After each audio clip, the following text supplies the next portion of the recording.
এখনকার কিছু পুরুষদের, বিশেষ করে কিছু শিক্ষিত পরিবারের শিক্ষিত পুরুষদের চরিত্র কেমন হয় জানো? তার অন্য কারোর বউয়ের, অন্য কারোর বাড়ির মেয়ের চরিত্র নিয়ে খেলা করে, তাদেরকে ইস্তেমাল করে।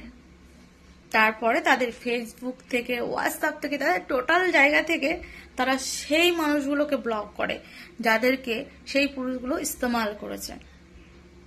এসব পুরুষদের অন্য কারোর বউর কেন, অন্য কারোর বাড়ির মেয়ে কেন, কোনো নোংরা জায়গায় মেয়ে ছেলেদেরও ভালোবাসার যোগ্য হয় না।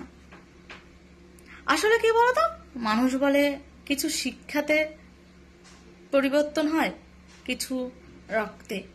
তাই যেসব পুরুষ এরকম করে, অন্য কারোর বউকে, অন্য কারোর বাড়ির মেয়েদেরকে নিয়ে খেলা করে, ঠিক তারা বা তার মারাও হয়তো সেই নোংরা জায়গা থেকে উঠে এসছে, হাজার জনের সাথে মুখ মেরেছে, তাই তাদেরও সন্তান এরকম হয়েছে।